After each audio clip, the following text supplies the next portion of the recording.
Hi అండి, welcome to Anita foods. ఈరోజు నేను చేపల పులుసు 2 టైప్స్ చూపిస్తున్నాను, ఎలా ప్రిపేర్ చేసుకోవాలో. అమ్మమ్మ జనరేషన్ ఒకటి, మన జనరేషన్ ఒకటి అనమాట. దీనికోసం ముందుగా నేను కొరమీన చేప తీసుకున్నాను. దాన్ని శుభ్రంగా వాష్ చేసుకోవాలి. కొద్దిగా మజ్జిగ ఉప్పు వేసుకుని వాష్ చేసుకోండి.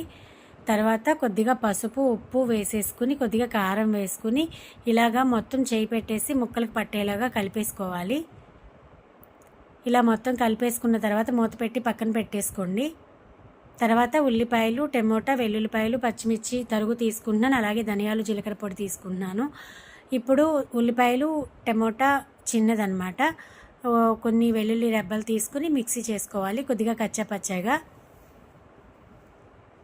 ఇప్పుడు స్టవ్ ఆన్ చేసి కడాయి పెట్టుకుని ఒక 2 స్పూన్లు ఆయిల్ వేసేసుకుని, ఆయిల్ కాగిన తర్వాత ఉల్లిపాయ పేస్ట్ వేసుకుని కొద్దిగా ఉప్పు పసుపు వేసేసుకుని కొద్దిసేపు కలుపుకోవాలి.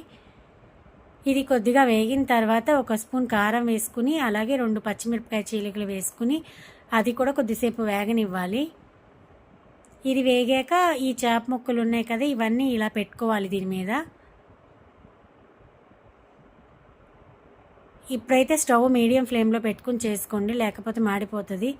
అటువైపు కాగిన తర్వాత రెండో వైపు కూడా తిప్పేసి పెట్టుకోవాలి ఇలాగ గెంటితోటి. రెండో వైపు కూడా కాగేటప్పుడు కాగే లోపల ఈ చింతపండు పులుసు ఇలా పిండుకోవాలన్నమాట. ఈ పులుసు దానిలో పిండేసి కొంచెం ఫ్లేమ్ని హైలో పెట్టేసుకోండి, పులుసు ఉడుకుతుంది కదా అందుకని. ఇలా ఉడికేటప్పుడే ఒక 1/2 స్పూను ధనియాలు జీలకర్ర పొడి వేస్తున్నాను. ఇప్పుడు ఉప్పు కారం చెక్ చేసుకుని మీరు ఉప్పు కారం ఒకసారి చూసుకుని వేసుకోండి. అలాగే ఎండు కొబ్బరి పొడి కొద్దిగా వేసుకుని కొత్తిమీర వేసుకుని దించేసుకోండి, అంతే సరిపోయింది. నెక్స్ట్ ప్రాసెస్ చూద్దాము. దీనికోసం ఇందాక చేప ముక్కలు కొన్ని ఉంచేసుకున్నాను అనమాట. ఇప్పుడు ఉల్లిపాయలు టమోటా కొద్దిగా పేస్ట్ చేసేసుకుని కొద్దిగా విడిగా ఉంచేసుకుంటున్నాను.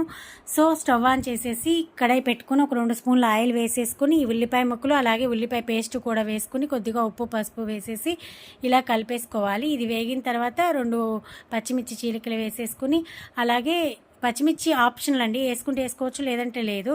కొద్దిగా కారం వేసేసుకుని కలిపేసుకోండి. అది అంతా వేగిన తర్వాత చింతపండు పులుసు ఇలాగ పిండేసుకొని హైలో పెట్టుకొని ఫ్లేమ్ని ఇది బాగా ఉడకాలన్నమాట. ఉడికినప్పుడే ఉప్పు కారం అదంతా ఒకసారి చెక్ చేసుకోండి.